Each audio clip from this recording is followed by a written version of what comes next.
नमस्कार दोस्तों, स्वागत है आप सभी का बसंत बिहार में। अभी हाल फिलहाल में बिहार में त्रिस्तरीय पंचायत का चुनाव हुआ है।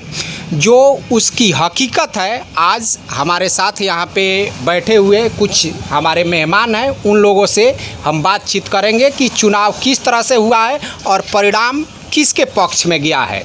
जो हमारा संविधान है वो हमें वोट करने का अधिकार देता है, न कि वोट बेचने का। जो आज का हालिया लोकतंत्र है, उस लोकतंत्र में जो है वो पैसे पूरी तरीके से हावी होते जा रहा है। जैसा कि जो भी प्रत्याशी यहाँ पे आ रहे हैं वो प्रत्याशी और जन सेवक न होकर एक तरह से देखा जाए तो बिजनेसमैन की तरह आ रहे हैं। अब इस मुद्दे को लेकर आप अगर एमपी या एमएलए का चुनाव देखेंगे तो वहाँ पे जो है जो भी जनता है वो पार्टियों की गुलाम बन चुकी है। और पंचायत चुनाव को अगर देखा जाए तो यहाँ पे पैसे का गुलाम बनती नज़र आ रही है जो जनता है। अब इस विषय पे हमारे साथ यहाँ पे है राजेश तिवारी जी, केवी सिंह जी हैं और उपेंद्र तिवारी जी हैं। ये लोग हमारे समाज के बहुत ही प्रबुद्ध व्यक्ति हैं और हर तरह से समाज में अपनी जो पैनी नज़र है उसे रखे रहते हैं। और इनमें से कई जो हैं वो प्रत्याशी भी है। अब जो परिणाम निकला है वो किस आधार पर निकला है, जो सुयोग्य कर्मठ उम्मीदवार ऐसे लिखा जाता है उसके आधार पर निकला है चुनाव का परिणाम, या फिर पैसे के आधार पे निकला हुआ है चुनाव का परिणाम, पंचायत चुनाव का परिणाम।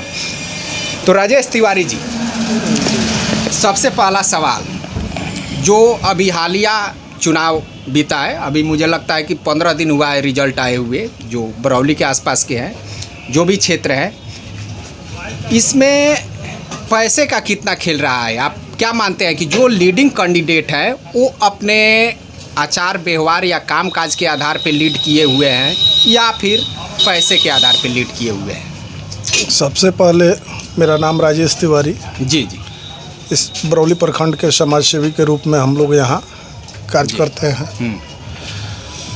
दूसरी बात है क्या कि जो त्रिस्तरीय पंचायत चुनाव 2021 में हुआ, इस सरासर पैसों का खेल चला है जी। जो लोकतंत्र का हत्या कहा जाए या माने जो भी मतदाता है बढ़ चढ़ के अपना मतदान बेचे जी, खुल कर खरीदारों की तरह, या तो वर्तमान जो मुखिया थे जी, वो 4 नंबर पर गए, 3 नंबर पर गए, लेकिन पैसा दे के अपना स्थान खोए। जो जीते हैं वो भी अपना पैसा दाव पर लगा कर ही जीते हैं जी। वो पैसे के आधार पे वो स्थान पाए जी जी जी स्थान पाए हुए हैं। वो रात्रि में माने जीते हुए प्रत्याशी से हम कहना चाहेंगे जी जी कि वो अपने आत्मा पर हाथ रख के और सोते वक्त चिंतन करे कि हम जीते हैं कि हारे हैं जी। मान लीजिए क्या कि हम खरीदे हैं हाँ, या जीते हैं, जितना आप खरीदे हैं या खरीदना एक अलग बात हो। आप खरीदे हैं या जीते हैं जी, उनका आत्मा कभी भी गवाही नहीं देगा क्या कि हम जीते हैं जी।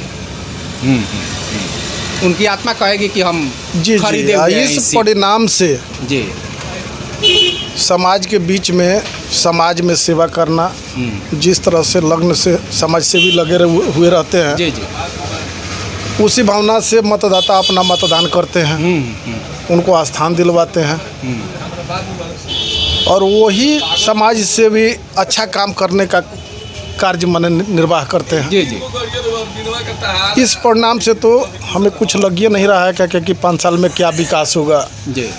जो मान लीजिए का कि मतदाता अपना मतदान को बेच दिए हैं, वो अपने मुखिया, जिला पार्षद, वार्ड, बीडीसी जी जी जो भी जीते हुए हैं उनके समक्ष कैसे जाके कहेगा क्या कि हम हमारा ये काम कीजिए, ये काम कीजिए जी।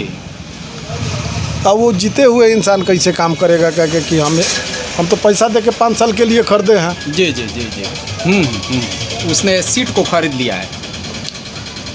चलिए अब हम केवी चा से इसी मुद्दे पे केवी चा क्या कहेंगे, जो आज के कैंडिडेट है, जो प्रत्याशी है, वो सीट को खरीदे हैं या जीते हैं? देखिए, चुनाव में पैसा का खेल चला है, जी। इससे इनकार नहीं किया जा सकता। लेकिन प्रश्न ये है कि दोषी कौन है, जो बिका है वो या जो खरीदा है वो। सिद्धांत ब्रह्म के बारे में जैसे है निर्गुण और सगुण, उसी तरह से सिद्धांत के बारे में भी है। जी जी राजनीतिक व्यवहार के बारे में भी है। जी एक जो सिद्धांत है वो तो निर्गुण है, जी जी और सगुण होने का मतलब है कि वो व्यवहार में आ जाए, कथनी और करनी एक हो जाए। जी लेकिन आज ये नहीं है समाज में। इसका मतलब है कि जो मतदाता है जिसको खरीदा गया है वो नासमझ है। वो अपने अधिकार का उपयोग करने के पहले वो अपने दायित्व को, अपने अभिमान को, अपने लोकतंत्र के और अपने गौरव को नहीं समझता है कि हम क्या करने जा रहे हैं। तो इस नासमझी को दूर करना होगा। ये जो दायित्व चंद लोग इसमें समझदार हैं। हाँ। जो बीके नहीं है। हाँ। ठीक है, वो अपने मताधिकार का प्रयोग किए हैं। हाँ, किए हैं। ईमानदारी पूर्वक किसी न किसी ईमानदार प्रत्याशी को दिए हैं। निश्चित, लेकिन अपने पसंद का अब जो उन उसके चंद लिए, लोगों से जो है हाँ, कोई प्रत्याशी चुनाव को लीड नहीं कर पा रहा है। इस बात को आप समझ रहे हो? यही पैसे का खेल है। इसी को कहते हैं कि लोकतंत्र। बहुत दिन पहले जो हमारा सुनिए ना, बहुत दिन पहले इस मैटर को, इस विषय को चक्रवर्ती राज गोपालाचारी ने उठाया था जी। और उन्होंने आह्वान किया था कि लोकतंत्र को पैसे की जंजीर से मुक्त करो जी। उसके बाद फिर लोहिया ने भी इस मांग को उठाया था। और जयप्रकाश नारायण का जो बिहार का आंदोलन था, उस आंदोलन में भी ये मांग था कि चुनाव की जो प्रक्रिया है उसको सिस्टम में चेंज करो जी। तो उस समय इस तरह की स्थिति इतनी भयावह नहीं थी। फिर भी कहा जाता था कि जो भ्रष्टाचार है इसीलिए है कि जो प्रतिनिधि बनने के लिए जो उम्मीदवार है, प्रत्याशी है, तो उसको पैसा खर्चा करना पड़ता है। और आज के तिथि में स्थिति ये हो गई है कि बहुत फर्क हो गया है जी। गरीबी और अमीरी का। तो जो अमीर लोग हैं 5% 2% गाँव में, वो लोग अब पद पाने के लिए, ताकि हमारा मान रुतबा इज्जत बढ़े, इसलिए वो लोग पैसा खर्चा करके इसको व्यापार बनाए हुए हैं, बिजनेस बना चुके हैं। तो इस बिजनेस को रोकेगा कौन? आज तो जो डेमोक्रेसी में ब्यूरोक्रेसी कोई काम करना पड़ता है। अब ब्यूरोक्रेसी क्या करती है? डेमोक्रेसी में ब्यूरोक्रेसी थ्राइव करती है। तो जो हमारे नौकरशाह हैं वो अपने कर्तव्य का पालन नहीं करते हैं। आप कहीं शराब चल रहा है और कहीं पार्टियां चल रही है, कहीं बिक्री का काम हो रहा है, और हमारे जो इसके लिए जो पहरेदार हैं, पहरुआ हैं, वो चौकीदार से लेकर दारोगा तक, आरओ से लेकर के ARO और दूसरे जो इसमें लगे हुए अधिकारी हैं जिनको ये दायित्व दिया गया है, वो कहीं बैठे हुए हैं। कहीं से फोन अगर जग गया कि फलाना जगह बन रहा है, तो कितने सेंसिटिव है, क्या उछापा मारते हैं, वो उसको देखते हैं, वो भी नहीं देखते। तो ये जो मतदाता है उसकी नासमझ और ब्यूरोक्रेसी की भ्रष्टाचार, ये जो ब्यूरोक्रेसी है यूँ ही सुस्त बन के बैठे नहीं रहता है, कहीं ना कहीं इस पैसे के जाल में वो भी पड़ा हुआ है।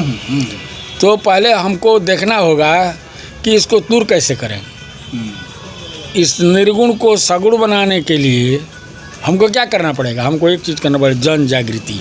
लोगों को जगाइए, उनके समझ को बढ़ाइए, और फिर देखिए आप कहिए ना कि बीक हो ना उनको और इसीलिए शिक्षा जो है हाँ, बढ़ते ही जा रहा है। शिक्षा पैसे का लेन देन है वो नहीं।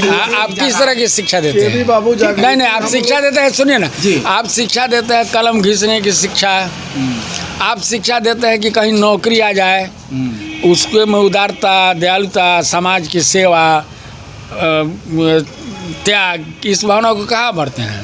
नौकरी चाहिए, बेरोजगारी है, पैसा कहीं से कमा लिया है या परिवार का कहीं से पैसा है, तो कहता है कि इस पैसा को लगा दो, और सरकार की जो योजनाएं हैं उन पैसे को हफ्चो खाओ और उसी हो गया। हाँ, उसका नौकरी हो गया। मान लीजिए कि हम लगाए हैं तिवारी जी, उसको काम मिल गया। तिवारी जी, आपसे सवाल है हमारा कि मान लीजिए कि 100% में कितने परसेंट ऐसे लोग होंगे जो ईमानदारी पूर्वक जीते होंगे, या कितने परसेंट ऐसे लोग हैं जो सीट को खरीदे?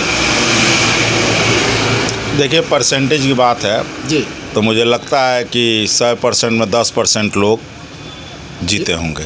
ईमानदारी पूर्वक चाहे जो भी काम काज या व्यवहार नहीं, ईमानदारी में भी जात शामिल जरूर होगा। जी 1% ईमानदारी में भी जात शामिल जरूर होगा, मैंने जतगो होगा। ठीक है। और 90% ऐसे कैंडिडेट हैं जो जीत 90 से ज़्यादा ही पकड़ लीजिए, वो अपने सीट को 99% पकड़िए, अपने सीट को खरीदे हैं पैसे के बल पे। पैसे के बल। जी, जो हमारा संविधान है वो कहता है कि जो भी जीत कर प्रतिनिधि आते हैं ये जनता के सेवक हैं। आपको लगता है कि जनता के सेवा करने के लिए इतनी होड़ मची हुई है? देखिए, आज जो वस्तु स्थिति समझने की फेर है जी कि आज मतदाता का भी व्यवसायीकरण हो रहा है। जी हर पोस्ट से लेकर मतदाता का व्यवसायीकरण हो रहा है। इसमें जो लोग हैं, जो संविधान की बात आती है, संविधान तो लिखने वाला लिख दिया और वो किताब में बंद हो गया। किताब में बंद हो गया, लागू कराएगा कौन? उस संविधान को लागू सरकार की बात है। समाज सेवी हैं, तो जो कर्मठ समाज सेवी हैं और वो लागू कराते हैं या लोग को समझाते हैं, तो आज के समय में वो हाशिए में चले जा रहे हैं। जी जी। क्यों? कि जो भी समाज सेवी लड़ना शुरू करता है, जगाना शुरू करता है, बोलना शुरू करता है, तो कहाँ तक बोलेगा? उसका भी काम रोक दिया जाता है जी। उसका कोई काम नहीं करेगा, क्योंकि मतदाता के संग संग टीम के संग संग प्रशासनिक फेरबदल भी इसमें पूरा दोषी है। पूरा सिस्टम ही दोषी है। अब देखिए कैसे, अभी कल ही मीटिंग हुआ था, शराबबंदी जी अच्छा पहल है, लेकिन नीतीश जी सरकार में चाहे अभी जो माहौल चल रहा है, सबको शपथ भी खिला दिए थे। हमने अखबार में पढ़ा था कि सबको शपथ खिला दिए, भाई शराब नहीं करना है, ये नहीं करना है। उसी में कहीं दरोगा पकड़ा जा रहा है, कहीं पुलिस पकड़ा जा रहा है, कहीं चौकीदार पकड़ा जा रहा है, कहीं कहीं किसी पार्टी ऑफिस में शराब का बोतल पकड़ा जा रहा है। ठीक है, तो मैं बोला उस शपथ का फायदा नंबर 1, कहीं ना कहीं वो शपथ जो है बेकार है ना। अब सरकार को जो हमारे सिंह जी बोले हैं, केबी सिंह जी, कि इसका जो प्रचार हो, देखिए मतदाता के मन में क्या आ गया? हताशा का भाव आ गया। मतदाता में सबसे बड़ा चीज़ हताशा हो गया है। वो जानता है काम होगा नहीं, इसलिए जो नगद जो मिला 500 1000 2000, चलो कुछ हो या ना हो, क्या करना है, जो ने मिलल तो ने सही, कुछ तो काम हो ही ना। 50 लाख रुपया लगा है, 1 करोड़ आने वाला है, चलो हाल फिलहाल 40-50 लाख रुपया अगर जनता में वितरण कर देता है तो तत्काल फायदा लेके वो सब भी अपना मतदान कर। दूसरा चीज़ क्या है, तो ये बात है। और कहीं ना कहीं ये बैलेट जो चला, बैलेट को हटा कर जो ईवीएम चला, उसमें कहीं ना कहीं सेटिंग है। निष्पक्षता तो निष्पक्ष इसलिए नहीं है कि देखिए, जो मास्टर लोग, अभी हम जो चुनाव में देखे, जो आज चुनाव की बात कर रहे हैं, इसमें मास्टर लोग इतना एक्टिव था।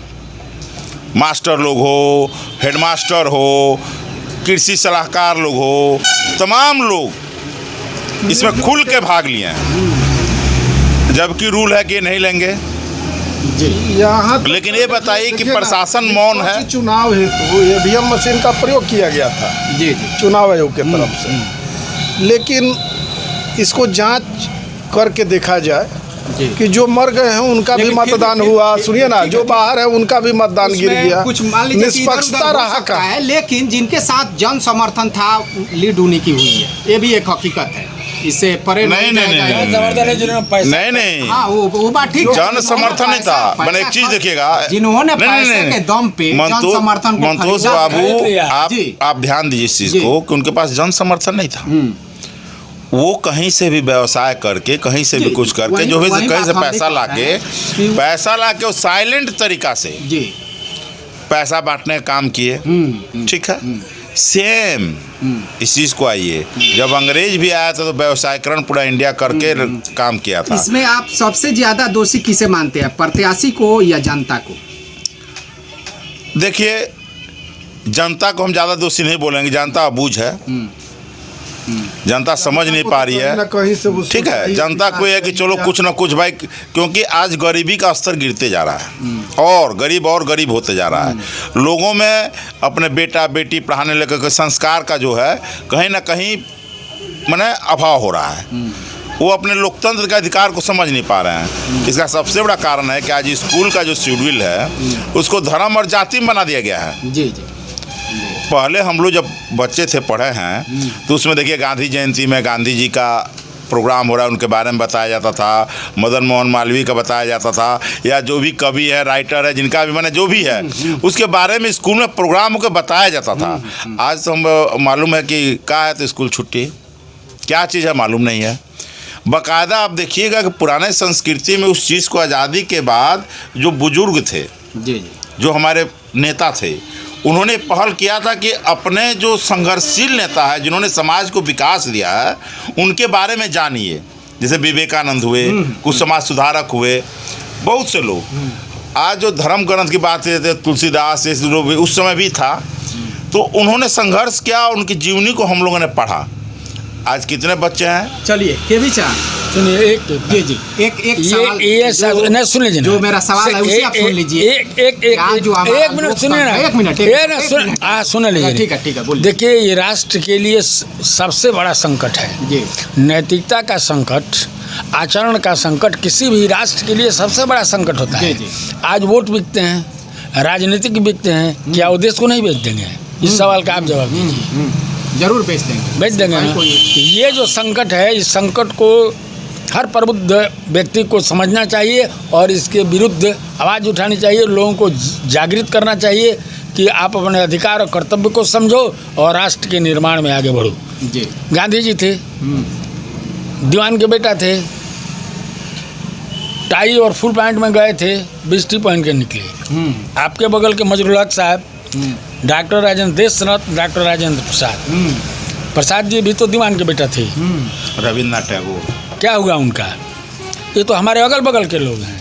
इसके पहले देखिए ना, जो पहले की पीढ़ी के जो लोग हैं, राजमंगल बाबा आप ही के जिला के, उनको घर नहीं था। गफूर साहब थे, या नगीना बाबू, वो पांडे जी, वो जो कटिया से थे, जो लोग इन लोगों को देखिए ना, ये लोग भी तो 5 साल रहे। जो लोग चुनाव में बिक, और ये इन लोगों की क्या स्थिति हुई जब ये लोग आए? भूलन काका कौन सा संपत्ति कमा लिए हैं? बिजुल सिंह। और आज की तारीख में देखिए सब राजा बनते जा रहा है। तो यथा राजा तथा प्रजा, हमारे जो अधिकारी जो प्रतिनिधि हैं, इनको पहले ठीक होना होगा। उनको ठीक करने के लिए जनता को जागृत होना पड़ेगा, इनके विरुद्ध संघर्ष करना पड़ेगा। एक लड़ाई मांगती है नैतिकता को लेकर, आचरण को लेकर। जब तक इसको ठीक नहीं किया जाएगा, जो होता है वो चलता रहेगा। तब तक पूंजीपतियों के चंगुल में से लोकतंत्र आजाद नहीं होगा। पूंजीपतियों के चंगुल में पूंजीपति ही इस देश पर कायम हो जाएंगे, काबिज हो जाएंगे। वहीं चला भी देखिए, हाँ, देखिए देखा जाए तो वहीं चला। अभी उनका ऐसा सीधे नहीं कहा जा सकता। जो सबसे बड़ा आज एक चीज़ देखिए, हत्या करने वाला पापी है, उससे बड़ा पापी है हत्या को उकसाने वाला। जी। उस व्यक्ति को जो उकसा कर हत्या करा रहा है। तो आज सरकार की जो मनोवृत्ति हो गई है, या नेता की, बोलते हैं हमारे पर तो कोई दागे नहीं है, भले पूरा नीचे से ऊपर तक दागदारी है। चलिए हम मान लीजिए कि आपके ऊपर व्यक्तिगत दाग, लेकिन आप उस सोच को जो उकसा रहे हैं, उस समाज को दाबने का जो काम कर रहे हैं, उस जनता के मेंटलिटी को, चाहे मनोभाव को दाबने का काम कर रहे हैं, क्या ये पाप नहीं है? आपके पास आवेदन जाता है, आज जो भी मुख्यमंत्री, आज नीतीश जी है तो हम नीतीश जी को ही बोलेंगे। जी जी। कोई भी आए, किसी भी पार्टी का है, मेरा कहना है कि आपके पास जो आवेदन जाता है उस पर कितना कार्रवाई होता है? कार्रवाई नहीं होता है। जनता का रहने का घर नहीं, ऑफिसरों का बड़ा बड़ा रूम बन जाता है। जी जी बिल्कुल। बड़ी बड़ी गाड़ियाँ आ जाती है, नया सब कुछ आ जाता है। तो सवाल इसलिए नहीं है, मुद्दा ये है कि आप जो है कंट्रोल क्यों नहीं कर रहे। आप एक सरल सा चीज़ देख लीजिए, एक आर्मी का रिटायरमेंट, एक आर्मी में नौकरी करने वाला, सैलरी का स्केल लगभग सेम है, और एक दरोगा से रिटायरमेंट करने वाला, दोनों का फ़र्क देख लीजिएगा। एक आर्मी से रिटायरमेंट करने वाला का घर भी ठीक से बना है कि नहीं, और एक दरोगा से रिटायरमेंट करने वाला का फैसिलिटी देख लीजिएगा। जी, उसके हर एक शहर में घर बन जाता है। तो कारण क्या है? और इसको देखेगा कौन? लास्ट में तिवारी जी, इसको सुधार करने के लिए क्या जरूरी है? क्या किया जाए कि इसमें सुधार हो सके? जो जनता बिकती है, या मान लीजिए खरीदार तो है ही है, लेकिन जनता इसके लिए क्या करे? देखिए, इस संबंध में जागरूकता आज से नहीं, जी, बहुत पहले से जागरूकता चल रही है। सभी लोग अपना जो नैतिक जागरूकता है, अधिकार सभी लोग लगभग जानते हैं जी, लेकिन फिर भी बिक रहे हैं। जब तक वो अपने में सुधार नहीं करेंगे तो कोई सुधारने वाला नहीं। जी जी जी उनको खुद सुधारना पड़ेगा। जी। चाचा, एक थोड़े शब्दों में आप बताइए, इसे सुधार करने के लिए क्या करना चाहिए? जागो फिर एक बार, सभी लोग तो अपना अधिकार समझते फिर हैं जागिए एक बार कि हम आप जो सो रहे हैं, बहुमूल्य वोट आप तेरे गठरी में लगा चोर मुसाफिर जाग जरा है, जनतंत्र खतरा में है, राष्ट्र खतरा में है। इसको बचाने के लिए एक बार जगिए, जागो फिर एक बार। जी। तिवारी जी क्या कहेंगे? देखिए, मैं आपके चैनल के, मैं अपने दर्शकों के ही बोलूँगा, जहाँ तक आपके चैनल की आवाज़ जाए, जी जहाँ तक हमारी आवाज़ जाए आपके माध्यम से, जी कि लोग जगह, लोग चिंता करें, अपने बारे में सोचें। अभी तत्काल मेरा ये कहना है कि अपने बारे में सोचें, अपने गांव के बारे में सोचें, अपने समाज के बारे में। जिस दिन ये चिंताधारा उनके में आ जाएगी, उस दिन देश भी सुरक्षित रहेगा। दूसरा है कि हम लोग इस पर पहल करते रहेंगे। आप देखिएगा, हम लोग जहाँ तक यथाशक्ति कोशिश कि जनता जगे, विचार करे, और हम लोग संघर्ष पहले भी किए हैं और आज भी। और जनता से मैं अनुग्रह करूँगा कि ठीक है, वोट आया गया अलग बात है, लेकिन आने वाला समय में लगातार फिर वोटिंग प्रक्रिया होगी। और आप पहले उस जो नेता हैं, चाहे मुखिया हैं, चाहे प्रत्याशी हैं, उनके पीछे का बैकग्राउंड जरूर देखिए कि इसने क्या किया है, और आज एक बैक आके मुखिया में, प्रत्याशी में क्यों लड़ना चाह रहा है। सवाल ये है, तो इसके लिए जगना होगा, जगाना होगा। हमारे एक उत्साहवर्धक काम किए हैं ये आपके पत्रकार महोदय मंतोष जी। इसी विषय पर स्वामी विवेकानंद के जयंती के अवसर पर अपने क्षेत्र के जो राष्ट्रीय स्तर के या राज्य स्तर के विद्वान हैं, इनकी खोज करके मैं लाऊंगा और सेमिनार होने कराऊंगा। जी। उसमें सबका सहयोग है। स्वामी विवेकानंद जी की जयंती के अवसर पर ये सेमिनार उत्क्रमित हाई स्कूल कल्याणपुर, प्रखंड बरौली, जिला गोपालगंज के प्रांगण में होगा। आप सबों से विनम्र प्रार्थना है कि कृपया उसमें आइए, अपना विचार रखिए, और जो हमारे अतिथि हैं, जो मुख्य वक्ता होंगे, विद्वान, उनकी बात को सुनिए। और इस समस्या से, ये जो समस्या है राष्ट्र के सामने, देश के सामने, नैतिकता का या भ्रष्टाचार का, बेईमानी का या नासमझ का, इसमें रास्ता निकालने के लिए उनके विचारों को सुनिए और उसे अमल में लाने की कोशिश कीजिए। जय हिंद, सबको नमस्कार, प्रणाम।